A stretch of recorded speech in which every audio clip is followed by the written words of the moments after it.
Fala galera, bom dia, boa tarde, boa noite, boa madrugada. Meu nome é Sidney Martins, sou professor de língua portuguesa aqui do LAC Concursos, o maior site de videoaulas do Brasil, quiçá das Américas.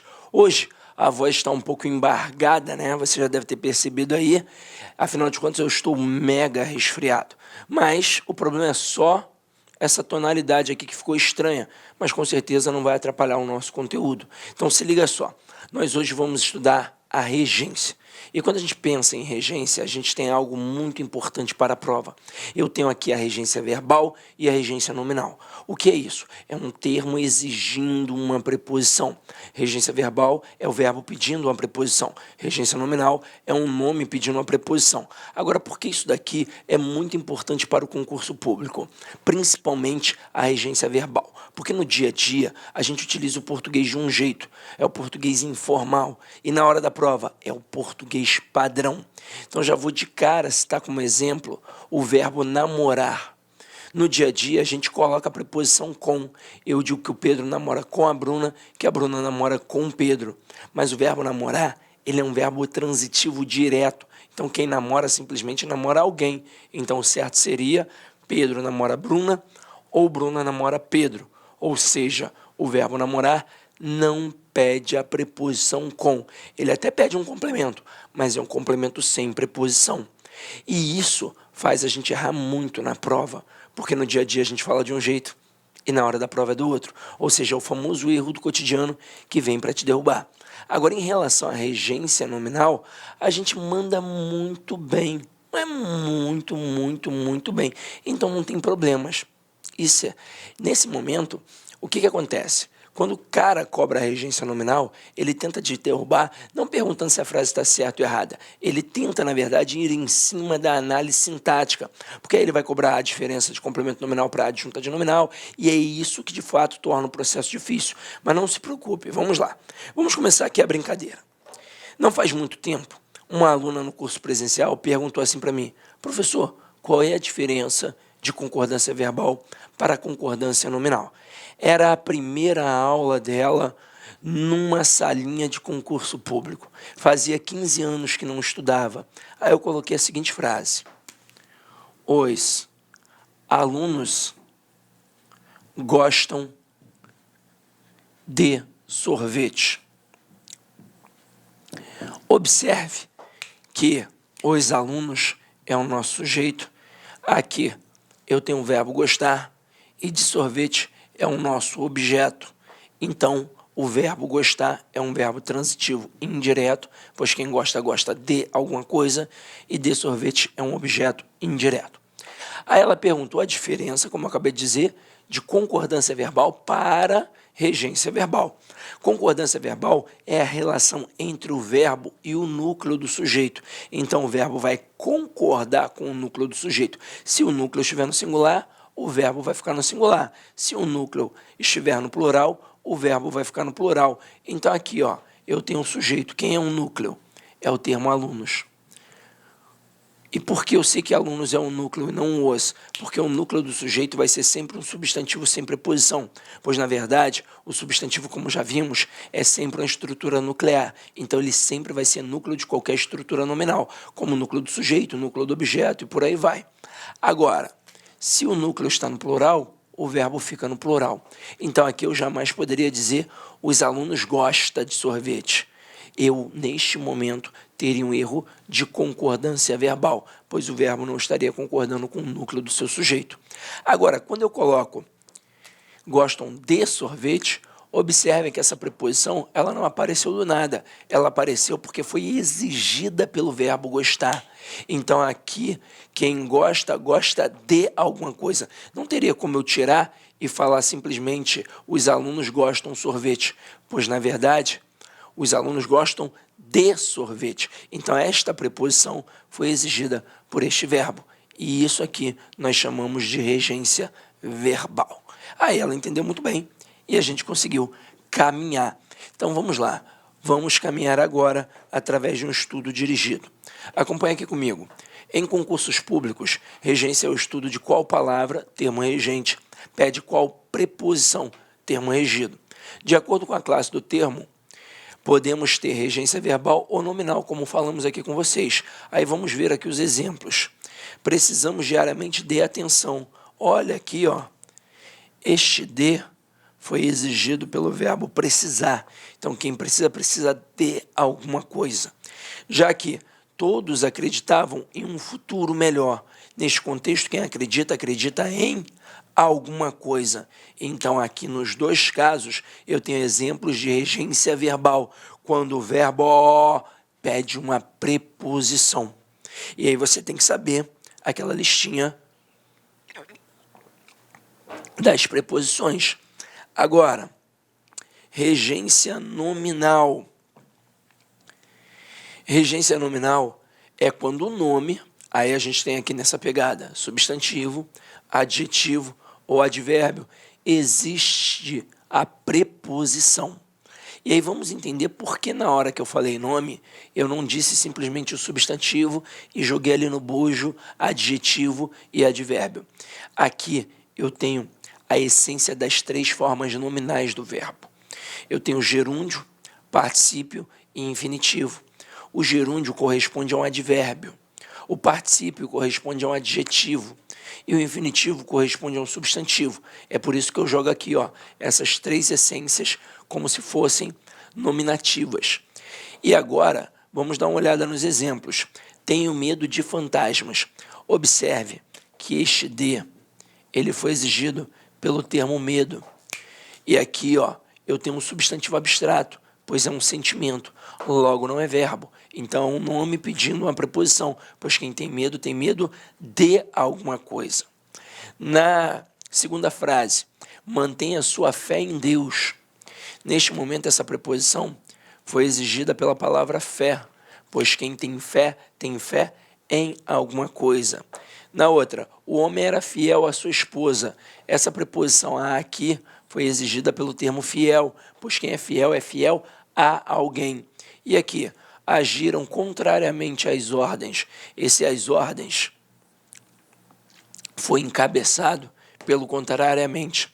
Observe que aqui tem um a escraseado, e o a escraseado é a fusão do a preposição com quem? Com as artigo. Então, esta fusão de duas vogais idênticas acarreta esse acento grave, que é indicativo do fenômeno da crase.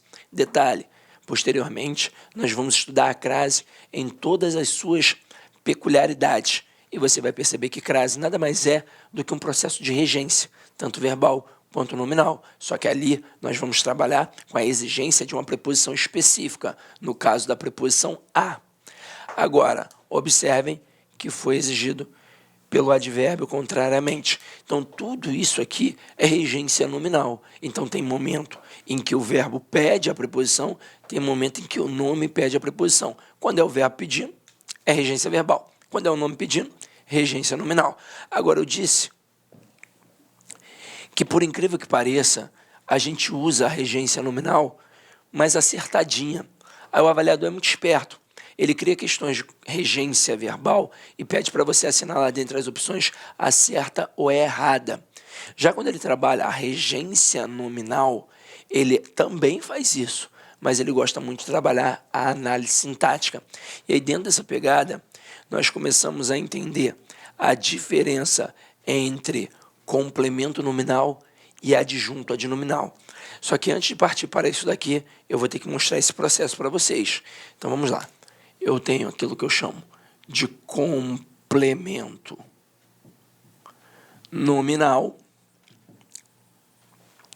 e aquilo que eu chamo de adjunto adnominal.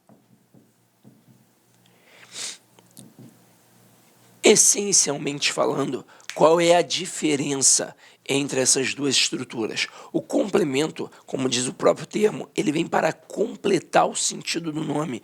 Então, ali, ele obrigatoriamente vai exigir uma preposição. Isso faz eu afirmar que o complemento nominal sempre, ouça bem, o complemento nominal sempre tem preposição. É impossível existir um complemento nominal sem a preposição.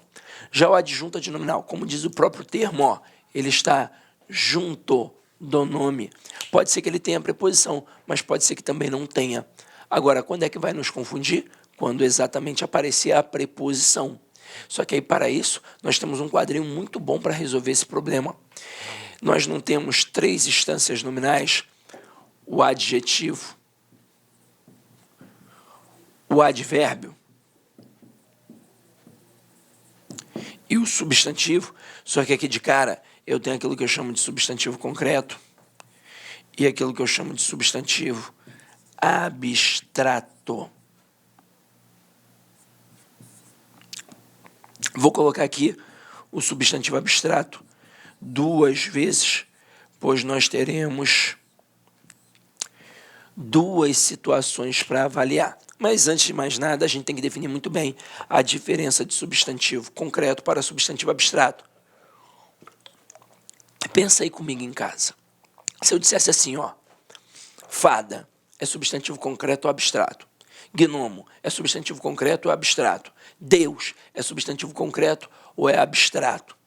E aí, ó, pasme, tudo que eu falei aqui agora é substantivo concreto. Como assim, Sidney? Substantivo concreto não é aquilo que eu posso pegar? Sim, é aquilo que eu posso pegar, mas também é aquilo que eu posso imaginar e criar, porque eu posso tornar palpável. Então, por exemplo, uma fada, eu não posso colocar no desenho? Posso. Então, substantivo concreto. Deus, por exemplo. Morgan Freeman foi Deus no cinema. Então, substantivo o quê? Concreto. Então, galera, substantivo concreto é aquilo que eu posso pegar, imaginar e criar, porque eu torno palpável. Substantivo abstrato, das duas, uma. Ou é um sentimento, ódio, amor, medo, paixão, ou é um substantivo com força de verbo. Como assim? Eu digo que a filmagem desta aula ficou perfeita. A palavra filmagem, ela não é verbo, mas faz você pensar em verbo, pois é o ato de filmar, portanto tem ação. Então, funciona como um substantivo abstrato. Agora, vamos entender como é que isso daqui funciona. A análise é morfossintática. Então, lá na aula de transitividade verbal, nós aprendemos que o objeto direto, ele não existe do nada. Ele existe, na verdade, porque está ligado a um verbo transitivo direto. Assim como o objeto indireto, ele também não existe do nada. Ele existe porque está ligado a um verbo transitivo indireto. Aqui a análise é morfossintática do mesmo jeito, só que eu terei termos ligados a nomes, e se estão ligados a nomes, não podem ser objetos. Se estão ligados a nomes, ou serão complementos nominais, ou adjuntos adnominais. Então aqui agora, o primeiro termo, estou avaliando o camarada que está aqui, percebi que ele está ligado a um adjetivo. Ouça bem, ele sempre vai ser um complemento nominal, sempre. Então não tem caô aí. Agora, estou avaliando o camarada que está aqui, percebi que ele está ligado a um advérbio. Ele sempre também vai ser um complemento nominal. E ouça, eu não estou falando da classificação do adjetivo nem da classificação do advérbio. Eu estou falando da classificação do elemento que está ligado ao adjetivo, do elemento que está ligado ao advérbio. Agora aqui, ó, substantivo concreto. Se eu tiver um elemento ligado a um substantivo concreto, ele sempre vai ser um adjunto adnominal. Então, até aí, ó, não tem o menor perigo. Tudo muito tranquilo. O bicho pega onde? Aqui, ó, no substantivo abstrato. Pois na hora em que eu estou avaliando o termo que está aqui e percebo que ele está ligado a um substantivo abstrato, ele pode ter 2 classificações. Ele pode ser um adjunto adnominal ou então, ó, um complemento nominal. E por que eu tenho essas 2 possibilidades? Exatamente porque ele indica a ação. E se tem ação, tem alguém que pratica esta ação e tem alguém que sofre esta ação. Aí eu não vou ter como classificar de cara. Eu vou ter que voltar ao termo para ver se ele está praticando ou sofrendo a ação. Se ele estiver praticando, ele será um termo agente. Se ele estiver sofrendo, ele será um termo paciente. Então, ó, quando é agente, é adjunto adnominal. Quando é paciente, é complemento nominal. Macete bobo, bobão agora, ó, mas que na hora da prova vai funcionar. Quando for agente, tem o A de adjunto adnominal. E quando for paciente, tem o C e o N de complemento nominal. Agora, quero fazer uma outra reflexão. Anota aí, por favor, dá o pause, anota. Aí agora, vamos falar um pouquinho mais sobre quem? Sobre o substantivo abstrato. Pois eu disse que o substantivo abstrato, além de ter força de verbo, ele é um sentimento. E isso aqui que a gente viu nesse quadrinho agora, abarcaria apenas essa relação de ação, apenas essa questão do verbo, para ver se é agente, aliás, do verbo não, né? Do substantivo com força de verbo, para ver se aquele termo ali é agente ou paciente. Só que vamos lá, o substantivo abstrato, ele pode ser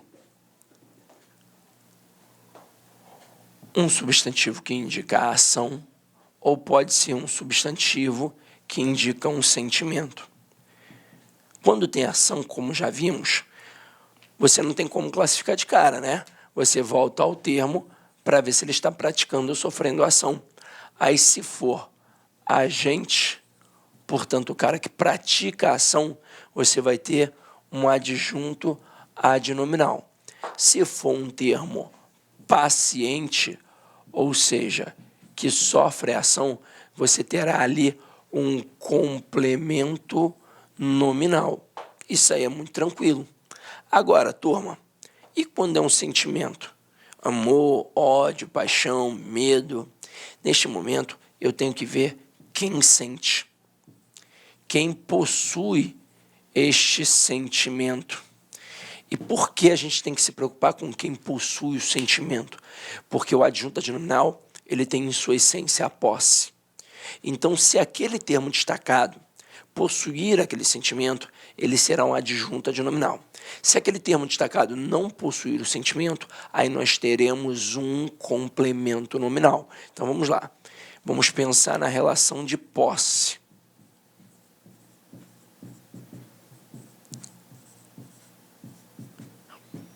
Se tem a posse, vai ser adjunto adnominal. E se não tiver a posse, vai ser um complemento nominal. Sidney, mostra como isso aí funciona na prática. Vamos lá. Eu coloco assim, ó. Tenho medo de baratas. Neste momento, repare que o termo de baratas está ligado à palavra medo. E qual é a classe gramatical da palavra medo? É um substantivo, detalhe, é um substantivo abstrato, porque é um sentimento. Então, neste momento, quando está ligado a um substantivo abstrato, eu tenho que voltar ao termo para fazer uma análise melhor. Só que agora, este substantivo abstrato não tem força de verbo. Então, não tenho que voltar para ver se o termo de baratas está praticando ou sofrendo ação. Isso não é viável. Então, eu vou voltar para ver o quê? Se o termo destacado, no caso aqui o termo de baratas, possui o sentimento do medo, ou se é alguma outra coisa que possui o sentimento do medo. Então, quando eu digo assim, tenho medo de baratas, as baratas possuem o medo? São elas que têm medo? Não sou eu que tenho medo. Então, como aqui o termo de baratas não possui o medo, não é um adjunto adnominal, e sim um complemento nominal. Quando seria um adjunto adnominal? Se as baratas possuíssem o medo. Se eu dissesse mais ou menos assim, ó, o medo das baratas impediu-as de voar. Então, neste momento, o que foi impedimento? O que fez estas baratas não voarem? O medo delas. Então, aí sim seria um adjunto adnominal.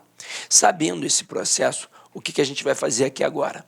A gente vai analisar uma série de frases para aprofundar todo este conceito. Então, vamos lá, meus queridos. Coloquei aqui algumas frasezinhas. Todos esses termos destacados em vermelho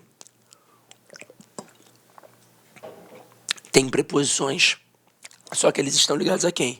A nomes e não a verbos. Então, não podem ser objetos, muito menos o objeto indireto, porque essa é a grande pegadinha do avaliador.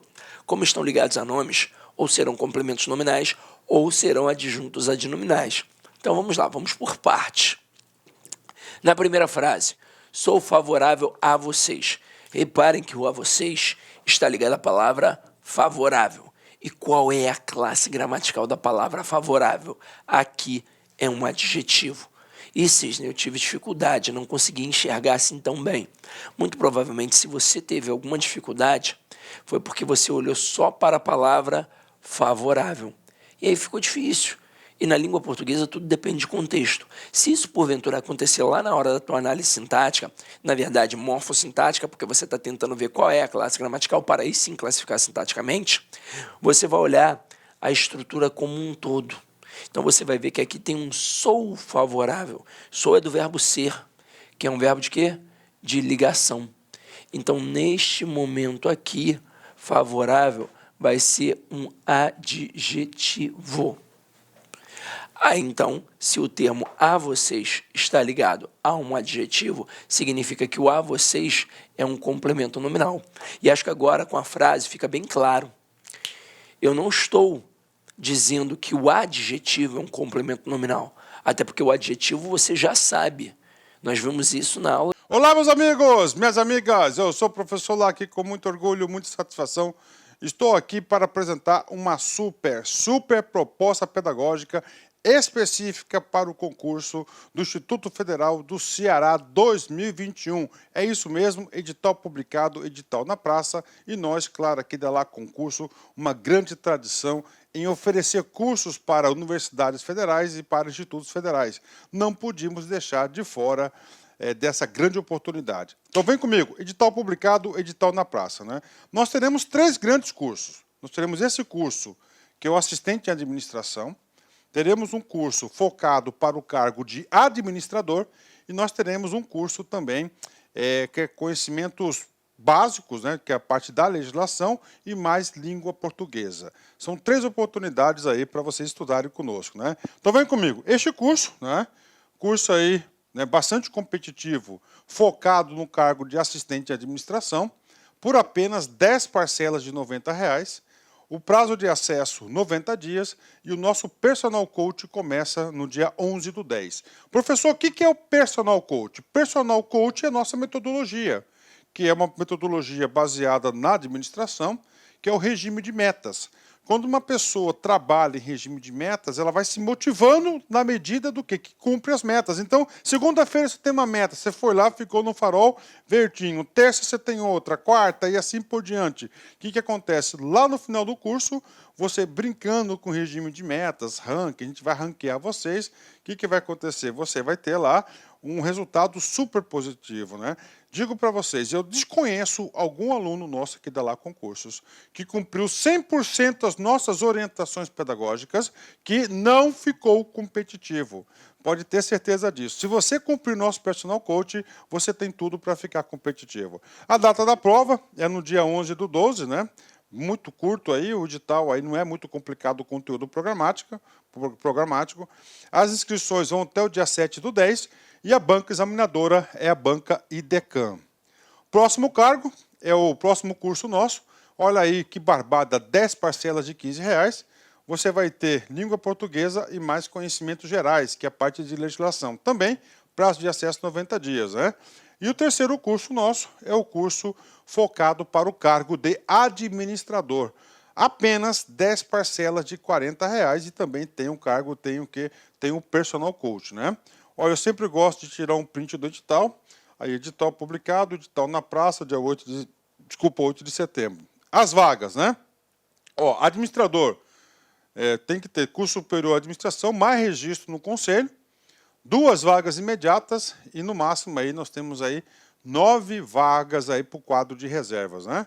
Assistente em administração, no total 49 vagas. Ó, ensino médio profissionalizante ou médio completo, 49 vagas, né? Excelente oportunidade. Então, este concurso nós teremos no total 225, 49 vagas para provimento imediato, né? E no total 225 para ficar na fila de espera. Professor, como é que vai ocorrer essa prova, né?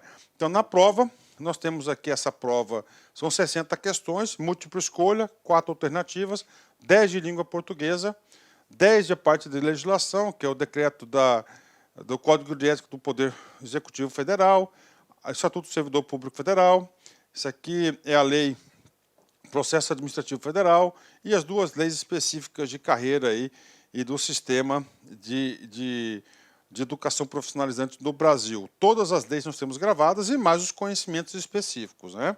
Este concurso, atenção, tem um prazo de validade de 1 ano, prorrogável por mais 1 ano, ou seja, 2 anos. Então, durante esses 2 anos, se você ficar ali entre os 225 alunos aprovados, né, no cadastro de reserva, digo para vocês que há possibilidade real de quê? De você ser chamado nesse concurso. Então, uma grande oportunidade. O nosso curso de língua portuguesa, que é o Conhecimentos Básicos, que é 10 de 15 reais, né? Você tem um curso completo de língua portuguesa, com o nosso grande mestre, professor Sidney Martins. Você tem legislação específica, todas essas aulas foram gravadas por mim, estão todas elas atualizadas, não tem nenhum artigo desatualizado. Eu acabei de fazer essa revisão, todas as aulas aí são super atualizadas, né, essas aulas nossas aqui, e já estão disponíveis na área do aluno, né? Assistente de administração, o que vai diferenciar o nosso curso? Exatamente o módulo de assistente em administração. Temos aí raciocínio lógico, informática, né? Noções de administração, tudo dentro de uma grade só, né? Noções de arquivo, ética e responsabilidade, noções básicas de legislação, que aí é somente a parte de contratos, né? Noções básicas, então parte de princípios, de prazos, né? Noções de administração, de direito administrativo. Então esses são os módulos aí para o cargo de assistente em administração. E o cargo de administrador, as matérias específicas, né? A parte aqui de administração é hoje licitação e contratos, né? Licitação e contratos, gestão de pessoas, projetos, regime jurídico dos servidores, que é o mesmo que está lá, eu acho que nem poderia estar esse item aqui, orçamento público e noções de informática. Então, essa aí são a grade prevista e nós montamos com base nessa grade o mais próximo possível. Tá bom, meus amigos? Então, esperamos vocês aqui na LAC Concursos. Forte abraço, tchau, tchau. Clique lá